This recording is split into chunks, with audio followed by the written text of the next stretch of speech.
Y ahora son solo dos. Comencemos con la clase entonces. A ver, a ver.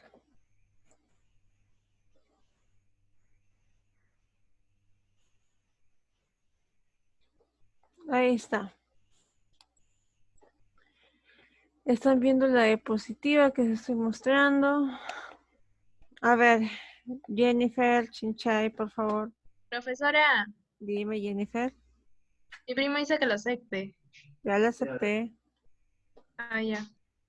Ahí estás ahí. Ya. A ver, miren, hay algo que siempre lo repito y quiero volver a recalcarlo en esta clase. Cuando ustedes estudian algo, una población, por ejemplo, en biología, uno siempre tiene que estudiar el comportamiento que uno tenga a nivel de individuo y a nivel también en un conjunto, es decir, una población, por ejemplo.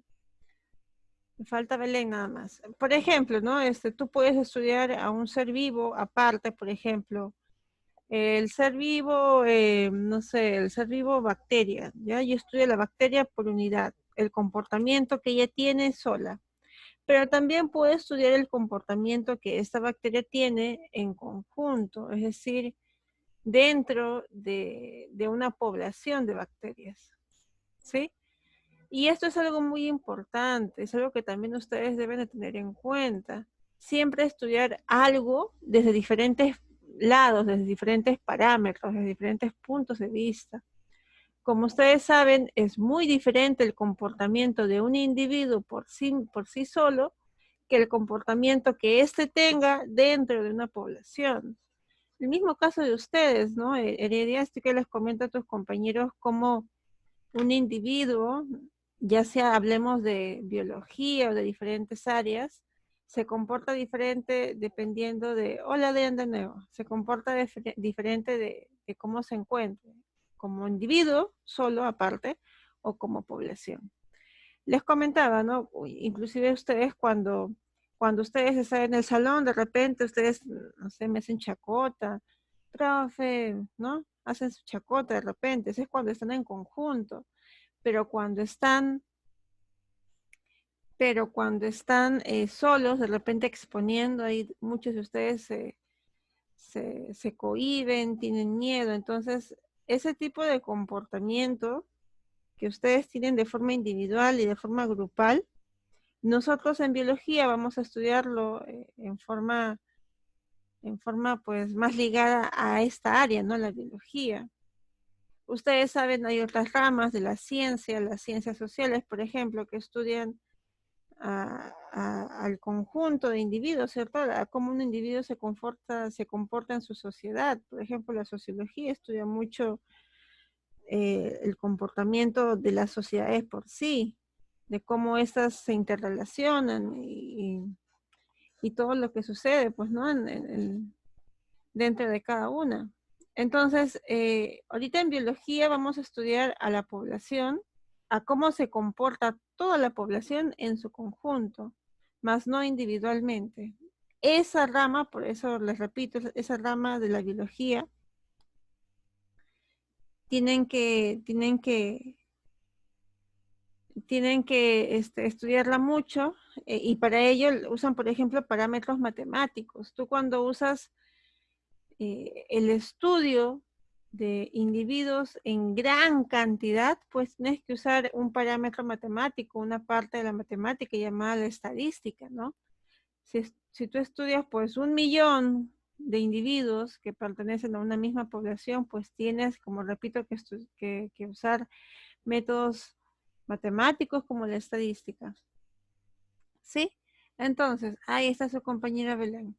En la diapositiva que les estoy mostrando ahí, están ustedes viendo cómo estoy colocando los diferentes 4 parámetros que afectan el crecimiento, el movimiento que tenga esta población, el crecimiento. A ello también se le puede denominar la dinámica poblacional, ¿no? Es decir, cómo los individuos se relacionan entre sí y van cambiando la dinámica que tenga la población. Entonces,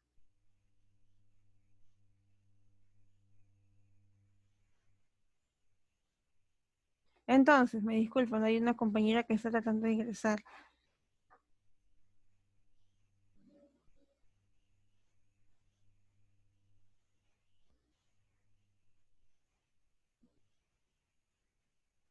Me disculpan, están teniendo problemas algunos de sus compañeros.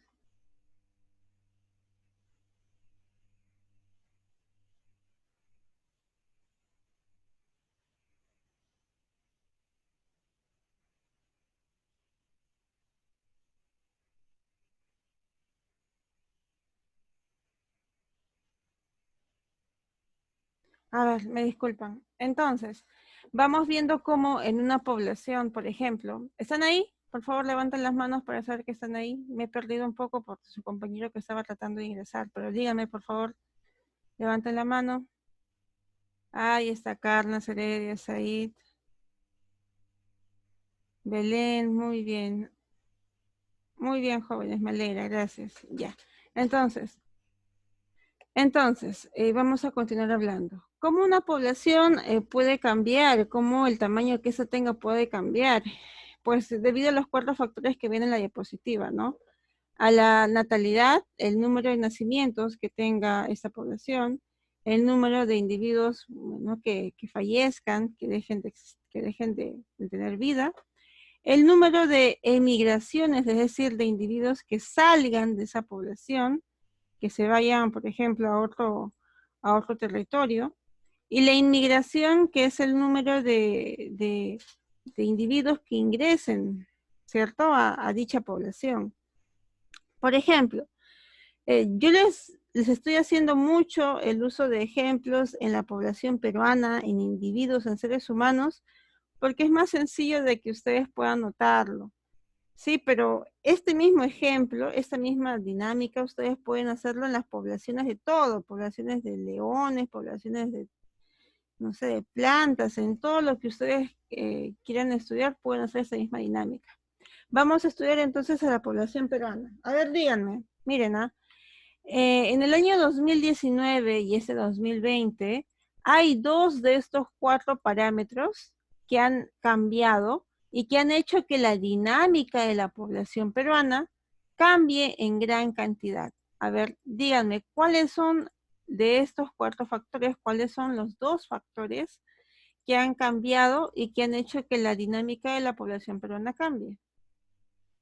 De esos cuatro son dos.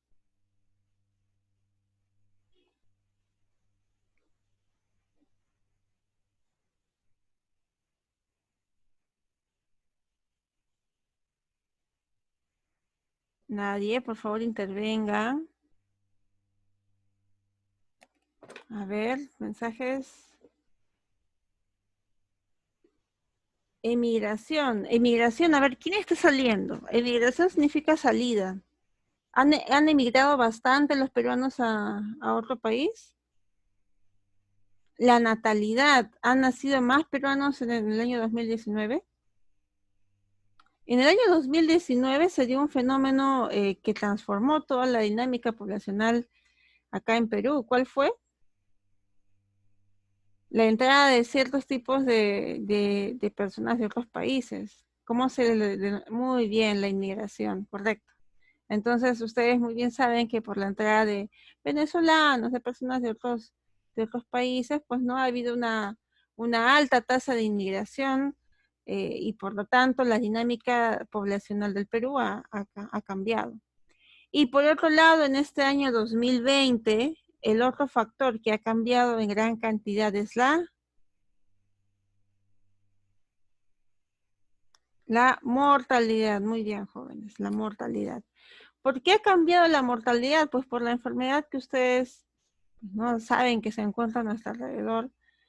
Pueden notar que la mortalidad, la tasa de mortalidad, la cantidad de gente que fallezca en este año, va a ser mucho mayor que la esperada. Entonces, estos dos factores han cambiado. La inmigración y la mortalidad se han modificado en gran proporción, por lo que la dinámica de la población también va a cambiar, ¿sí? Por ejemplo, esperamos que la cantidad de peruanos disminuya, ¿no? Si la tasa de mortalidad es más alta que la tasa de natalidad, va a disminuir. Entonces, para que ustedes siempre recuerden esto, es esta fórmula que es muy conocida, que me dice, ¿no? Que los dos factores que aumentan, que me permiten un aumento en la cantidad de individuos de una población, son la natalidad, N de natalidad, y la I de inmigración. Y por otro lado, los dos factores que disminuyen la tasa o disminuyen el número de individuos de una población son la mortalidad y la emigración. ¿Sí? Por favor, espero que recuerden eso, es algo muy importante. Voy a de repente colocarlo así para que recuerden. Esto lo habíamos hablado en la clase pasada. Espero que ya les quede bien claro, por favor. A nivel de ecología, como ustedes saben, en este momento nos encontramos estudiando ecosistemas y demás. Esa es la parte llamada ecología de la biología. A nivel de ecología, tú tienes que estudiar los seres vivos así, ¿no? En conjunto.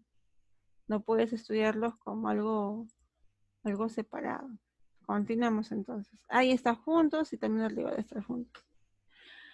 Habíamos dicho que vamos a hablar primero de la población humana, la población, por ejemplo, de Perú, dado que los seres humanos son más fácilmente percibibles por nosotros que inclusive los animales o las plantas que se encuentran a nuestro alrededor. Entonces, van a ver ustedes cómo hay un gráfico que ya hemos mencionado en la clase pasada. Ok, Ketty. Entonces, van a ver ustedes cómo vemos este gráfico. ¿Se acuerdan de este gráfico? Este gráfico me permite ver el tamaño que tiene una población, dividiéndola en tres factores, ¿cierto? En la edad, en el número de habitantes que sostengan y el sexo. ¿Sí? Muy bien. Vamos a ir de frente acá. A ver, ahora sí, por favor, quiero su intervención. Esta es una pirámide poblacional del país de España. ¿Alguien me puede decir la mitad del gráfico que está de color azul? ¿Qué significa? ¿A quién representa? A los A los ¿Españoles? a los españoles. ¿Y la mitad del gráfico de color rojo? a las españolas. A las españolas, correcto. Como ustedes bien recuerdan, el gráfico me divide en dos, dependiendo de mujeres o varones, ¿no? Muy bien. Y ahora, ustedes ven muy bien ahí cómo al pasar el tiempo, la población que se encuentra en el medio, que es la población, pues, ¿no? Adulta, que va desde los 30 hasta los, de repente, 55, 60 años, va aumentando. ¿Se dan cuenta, no? Cómo se va hinchando. Muy bien, entonces, eso habíamos dicho, miren acá, esas son las proyecciones que se tienen para la población española. Se piensa que en el año 2009 va a tener ese tamaño, va a tener una gran cantidad de personas con los 30, 35. En el año 2019 la población va a seguir envejeciendo y ahora va a haber una gran cantidad de españoles con 40, 45. En el año 2029 va a seguir aumentando esta cantidad de poblaciones, de españoles, me disculpan, con gran edad, y así hasta llegar al año 2049, en donde la población española sea altamente vieja. ¿Sí? Entonces, a esto le llamamos el envejecimiento de las poblaciones. Yo les había dicho mucho que este envejecimiento se está dando en gran cantidad en las poblaciones europeas, ¿cierto? ¿Sí? A ver, ¿por qué creen ustedes que las poblaciones europeas estén envejeciendo? ¿Por qué? ¿Cuál es la razón? ¿Por qué hay gran cantidad de españoles de gran edad de 60, 70 años en España? ¿Por qué? Porque hay poca cantidad de jóvenes, de mozuelos, de repente por ahí. ¿Quién sabe? Díganme, a ver, ¿Quieren que comience a colocar nota? Y comienzo entonces. Vamos a colocar 2 puntos más a los puntajes de Google Classroom entonces. ¿Quién me da su idea, su opinión acerca de esto?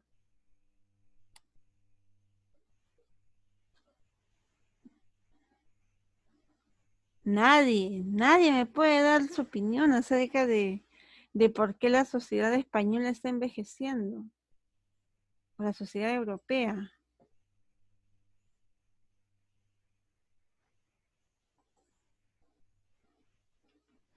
Bueno, entonces comenzaré a bajar puntos. Esto, joven, ni aunque les ponga baja nota van a responder, ¿no? A ver, comencemos entonces. A ver, voy a comenzar a explicar. A ver, miren. Miren, ustedes como saben hoy en día, a ver, dígame, Moquilla se atrevió. A ver, dígame, por favor. Creo, no estoy 100% segura, pero Ya, dime, hija. creo que es porque mayormente hay más población allá, ya que, ay, no sé cómo expresarlo, pero no sé, siempre he escuchado que siempre los españoles, desde el principio de la época o de la creación, según hablan, siempre han sido más y quitaban a personas de su, por ejemplo, de otros lugares y así, y creo que por esa razón se reproducían más, así, por no decir otras cosas. Ya. A ver, miren, esto que se está dando en España, que es que la población está envejeciendo, es decir, hay más cantidad de españoles con edades 60, 65, 70 que españoles de 10, 15, 20 años. Este envejecimiento a nivel de la población se debe en realidad al cambio cultural que se está dando, ¿no? Antes, de repente, las mujeres estábamos más ligadas a la maternidad, era algo que muchos de nosotros ansiábamos, pero hoy en día en un mundo tan competitivo, tú estás viendo de que las mujeres también vamos queriendo afrontar otro tipo de roles, ¿no? Por ejemplo, roles en la sociedad, por ejemplo, competitivos como trabajar en una empresa, me disculpas, Areya, trabajar en una empresa, tal vez ser jefa de, no sé, de una empresa grande, tener tu propia tienda, etc. Entonces, la mujer va asumiendo roles que antes no asumía en tanto porcentaje. Es por ello que las mujeres hoy en día están dejando de lado el tener descendencia y están dedicándose más a ello, y por eso la tasa, la cantidad de nacimientos a nivel mundial, les comento, está disminuyendo. Las mujeres antes tenían 7, 8, 9, 10 hijos. Yo tengo mi abuelito, por ejemplo, tenía 9 hermanos. Entonces, eso poco a poco se ha ido disminuyendo, pues por el avanzar de la sociedad. Y como les comento, a medida de que las mujeres vayamos tomando de repente papeles más preponderantes a nivel de trabajo, a nivel de desarrollo de repente personal, estos cambios, esta disminución en la cantidad de nacimientos, pues va a continuar. Y a decir verdad, no es algo malo, ¿no? Cada mujer tiene su propia decisión, ¿no? Puede tomar su propia decisión. No es algo ni bueno ni malo el que tú tengas hijos o menos cantidad de hijos. Eso ya es decisión de cada mujer, de cada varón, inclusive. Si Said no quiere tener hijos, pues que no tenga hijos, ¿no? Igual, si Moquillaza no quiere tener hijos, pues no tenga hijos. Y si quieren tener 10, también está en su derecho, ¿sí? Entonces, este tipo de cambios que se dan a nivel de sociedad están afectando a las poblaciones. Ahora, esa sería la explicación que yo les doy, ¿no? La explicación que se da del por qué el envejecimiento, pues es porque las mujeres están teniendo un rol más preponderante en otros ámbitos que no es la maternidad. Ah, qué pena, Adrián. Entonces, eso es lo que se ve. Y Perú va a ese camino, Perú va también a convertirse en una población, entre comillas, vieja. Vamos a convertirnos en ello, puesto que las mujeres, como repito, vamos teniendo otros roles. Ahora, ¿qué es lo que hace el gobierno de repente de los países europeos para contrarrestar esto? Porque a nivel de gobierno, a nivel de país, si bien es tu decisión el que tengas hijos o no, esta decisión puede afectar al conjunto, ¿cierto? Porque, miren, estoy hablando a nivel de economía. Dime, a ver, Chinchay, dime, ¿a ti qué te convendría? ¿Un país con gran cantidad de jóvenes que puedan trabajar, se puedan sacar la mugre y puedan traer gran cantidad de dinero a tu país? ¿O tener un país en donde la gran cantidad sean personas mayores, que estén jubilados, que ya no quieran trabajar, que quieran descansar? Dime, ¿qué te convendría a ti como país? ¿Tener una población vieja, entre comillas vieja, me disculpan la palabra, una población joven?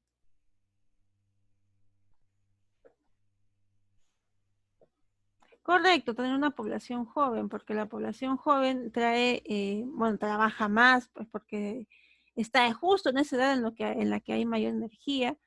Entonces, tener poblaciones jóvenes es más beneficioso a nivel de gobierno. Es por ello que en los países europeos, les comento, están que se dan reglamentos, están que se dan facilidades, podemos decirle, para que las mujeres puedan tener hijos, para que no le tengan miedo, porque una de las preocupaciones de las mujeres es que, bueno, si tengo un hijo, ¿cómo voy a mantenerlo? Tengo que darle de comer, tengo que darle educación. Entonces hay ciertos países europeos que están subvencionando a las mujeres que tengan hijos, ¿no? Saben que es una subvención, ¿cierto? Una subvención es un dinero que da el gobierno para un cierto tipo de actividad o cierto tipo de profesión, también puede ser. En este caso, subvención, o sea que el gobierno te da una cantidad de dinero por la cantidad de hijos que tú tengas. Sí, mientras más hijos tengas, más cantidad. Si no tienes ningún hijo, pues no hay ninguna subvención. ¿Sí? Esa es la forma en la que los gobiernos incentivan ello. Sí, y eso, pues como ustedes bien saben, es algo que por ejemplo en España está que se ve mucho. Continuamos entonces con las diapositivas. ¿Se ha entendido? ¿Se ha entendido, por favor? Y miren que estamos hablando ahorita de población de seres humanos, ¿eh? Algo que ustedes pueden entender y pueden visualizar. Ahora, ¿se imaginan a un biólogo que tiene que ver poblaciones de animales, de plantas? Tiene que estudiar la población de plantas, la población de repente de cóndores que hay en nuestro Ande. ¿Se dan cuenta? Estudiar poblaciones no es algo sencillo. Es algo estadístico, es algo matemático, y es algo de mucho esfuerzo. Lamentablemente los ecólogos en el Perú no se encuentran en gran cantidad. Esperemos que siga habiendo gente que se quiera desarrollar en la ciencia. Y ahí ustedes muy bien pueden ver cómo este envejecimiento de la población de los países se va dando también en Perú. En el año de 1993, la cantidad de personas jóvenes, por ponerla así, de 0 a, por ejemplo, 24 años, era alta. Y como poco a poco esta cantidad ha ido disminuyendo hasta convertirse actualmente en una población prácticamente estancada, ¿no? Que no está, que no está teniendo nueva población joven, sino que la cantidad de población mayor pues va aumentando. ¿Sí? Hasta ahí estamos bien. Espero. ¿Sí, jóvenes? Por favor, hasta ahí estamos bien. ¿Saben ustedes qué es la PEA?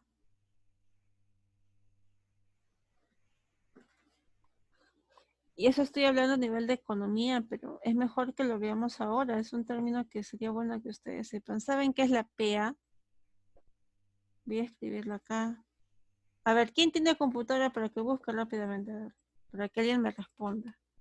La PA.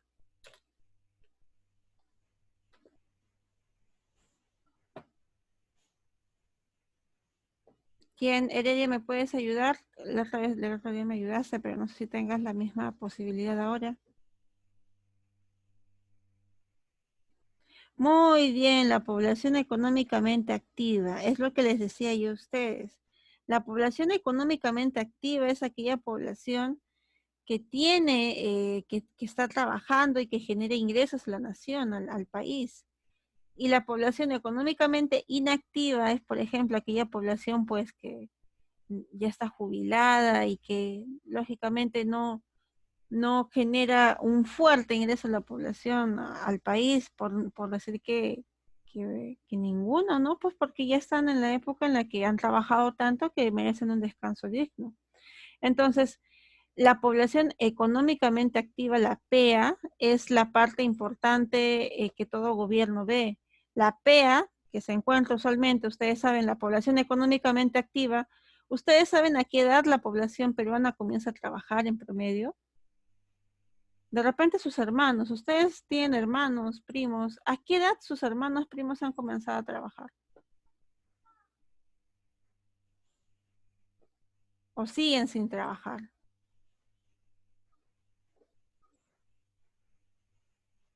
No, ninguno, a los 21, por ejemplo, muy bien. ¿Alguna otra persona?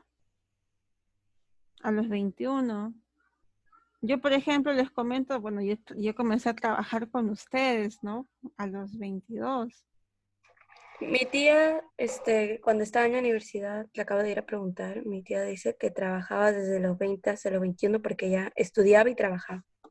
Ah, mire, entonces, esa es la población económicamente activa, correcto, que va, a decir verdad, en Perú, pues debe de ir de los 17, 18 años, inclusive hasta menos. Ustedes saben que los trabajos informales se encuentran en alta cantidad en el Perú. Entonces, la población económicamente activa va desde esa edad, ¿no? Desde los 18, 19 hasta los 65, que es la edad estipulada de la jubilación acá en Perú. Toda esa es la población económicamente activa, la población que todavía trabaja y genera un ingreso al país, ¿sí? Y sí, más o menos eso es muy bien. También me gustaría preguntarles, me gusta preguntarles acerca de a qué edad comenzaron a trabajar sus parientes para que ustedes se den cuenta, se proyecten. Uy, me quedan 3 años para trabajar. De repente es un promedio, pero para que ustedes más o menos vean, ¿no?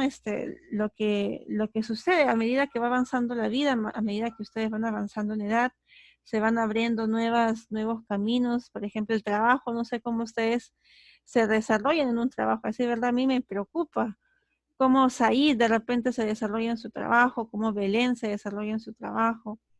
Por ello siempre es importante que ustedes, aparte de ser estudiosos y aparte de todo ello, tengan la forma de relacionarse con los demás. El colegio es una fábrica de errores para ustedes. Ustedes equivóquense en el colegio, ahí llévense mal con las personas, de repente equivóquense, ¿no? Ya estaremos nosotros para guiarlos, pero en un trabajo es trabajo, hijos, así que ahí tienen que aprender a comportarse, a llevarse bien, también tener en cuenta sus derechos, eso es todo un mundo. Entonces, ustedes van a ver cómo a medida que van creciendo las nuevas experiencias los van a ir enriqueciendo, ¿sí? Entonces, espero que se acuerden de ello. La PEA, la población económicamente activa, es también pregunta de examen de admisión en muchas universidades. Continuemos entonces. Muy bien.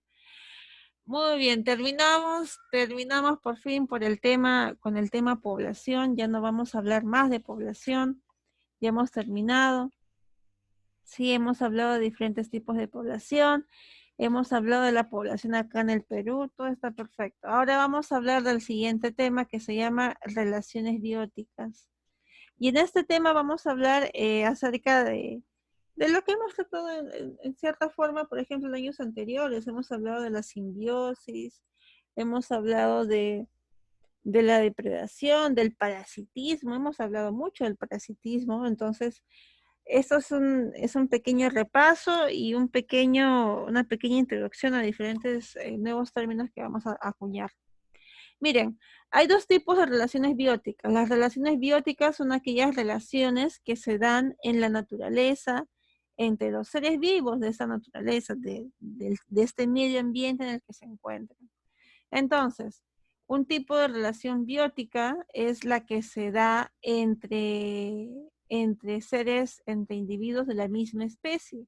Se llama relaciones intraespecíficas. Cada vez que tú veas la palabra intra, significa dentro, es decir, dentro de una población, dentro de individuos de la misma especie.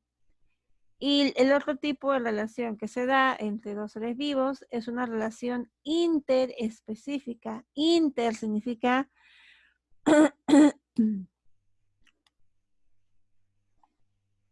¿me disculpan? Interespecífica significa entre,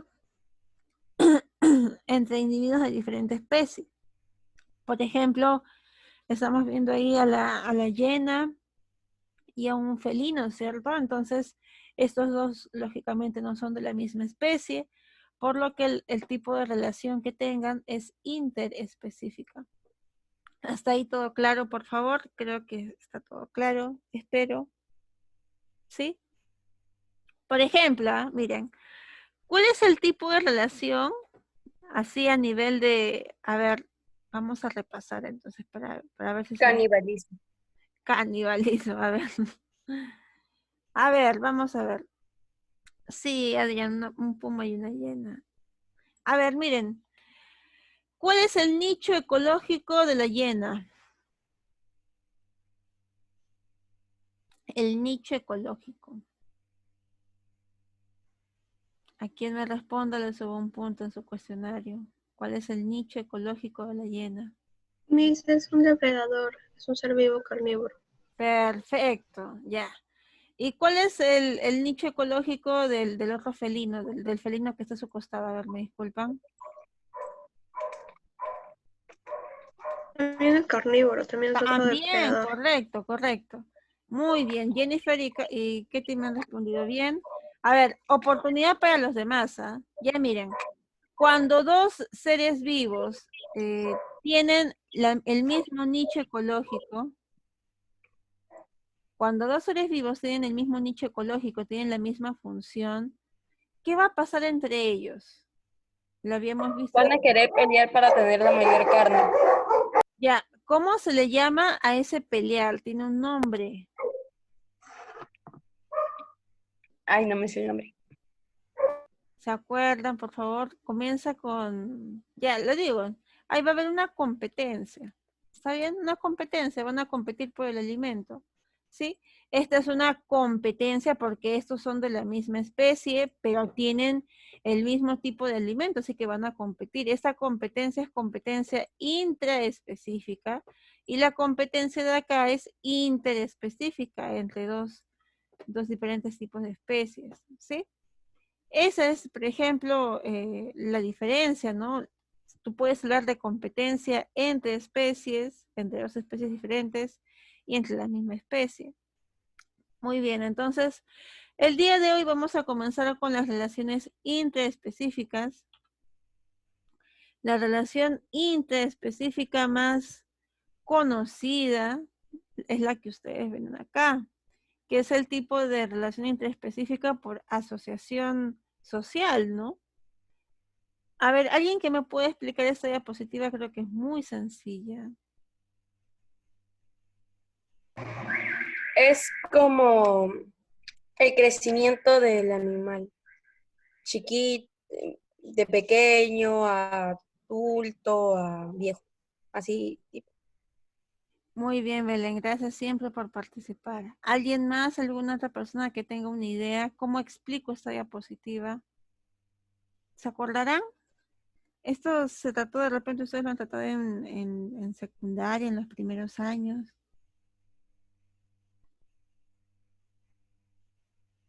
¿Quién? A ver, ¿quién se atreve a responder? La evolución de la abeja, disculpe, mis ahora si la dije bien. La evolución. Estamos mal. ¿No? No.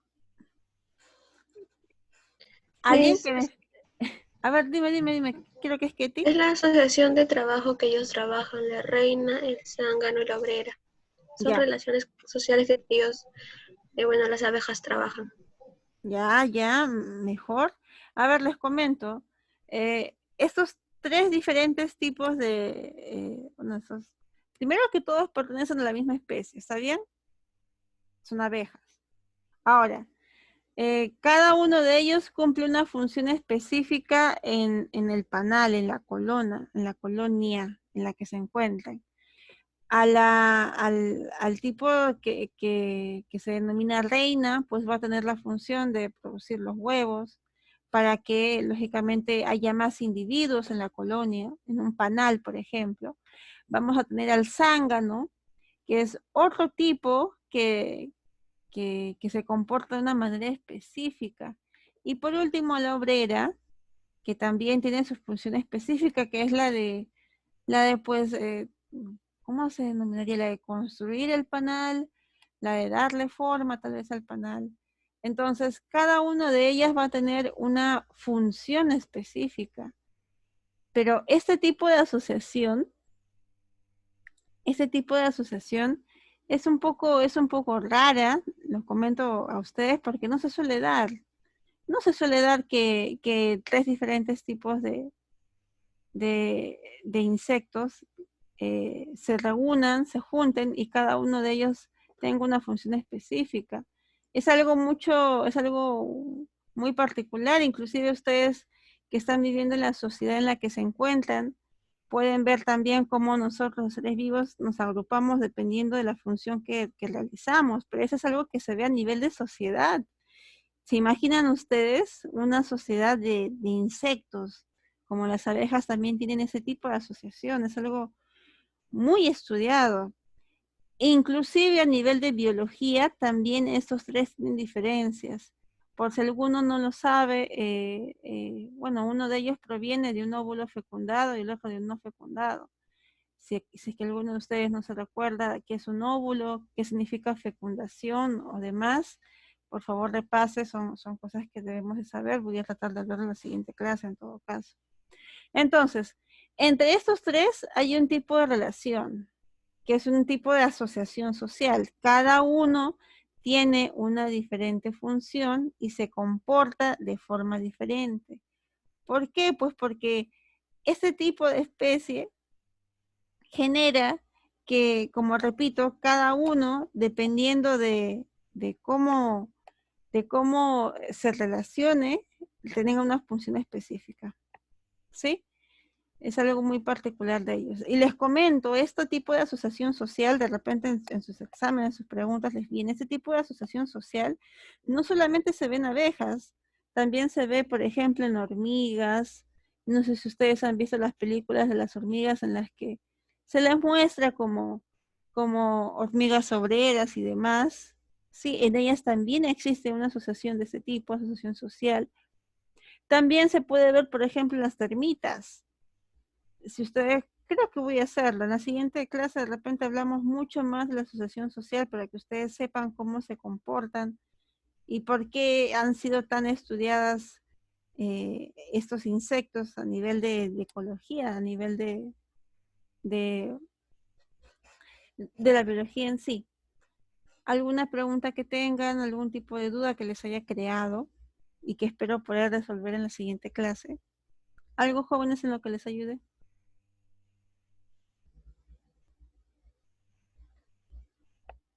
Ninguna duda. No, no, todo correcto.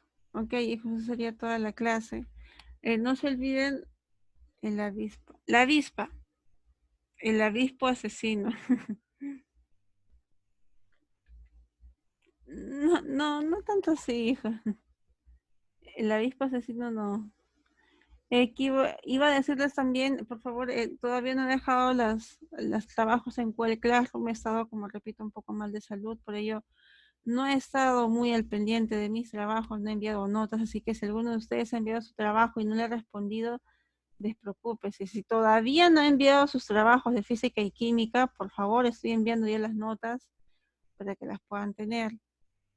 Voy a crear también una lista de repente para que ustedes sepan quiénes están siendo corregidos y quiénes no. O sea, qué tareas ha recibido y qué tareas no.